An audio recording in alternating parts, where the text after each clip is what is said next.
Hello everyone. So in this talk, I would like to give you some insights on the analysis of Pulsar B1859+07 I carried out at the Recibo Observer Training Workshop in October. So basically, we used the data archived files of Arecibo of these Pulsar observations held in November 2019. So a little bit about this Pulsar. This Pulsar is quite famous for its phase variations it shows, and which is probably linked to the intrinsic properties of the Pulsar emission. So the tool we used over here was Space Archive, and we were working on the VNC server provided by Recibo Observatory, the remote VNC server. So this is one graph of the file, the pulse stack file in the frequency domain. It contains around 500 pulses.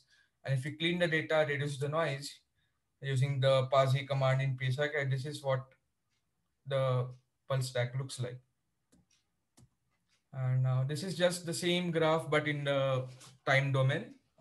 So this is one file of 1 minute in the time domain, and we had observing time of 15 minutes. So when we stack up all the 15 files in the time domain, we get the file stack, which clearly shows the pulse phase variations as seen from the swooshes over here. So yeah, we also got the pulse profile using the folding algorithm provided by Pace Archive. And clearly it can be seen from these distinct peaks we get the phase variations indications.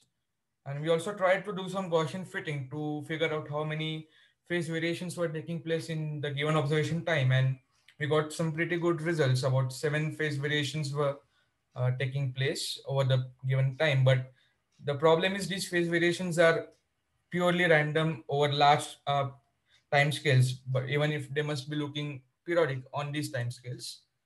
So yeah, that was all I with my team did in this project.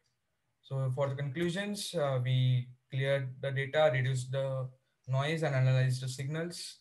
We did some Gaussian fitting using Python commands for getting the pulse phase variations. And the main problem of this observing this pulsar is the big amount of DM of about 250 kiloparsec per centimeter cube, which makes it difficult for observatories, both in resolution and sensitivity.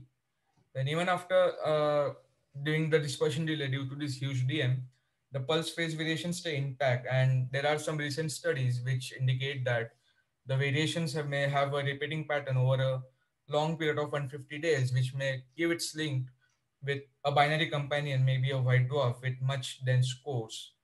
So at the end, I will say there is a lot of scope and lots of interesting open questions, which will surely help us understand the emission mechanisms and take us one step closer to it.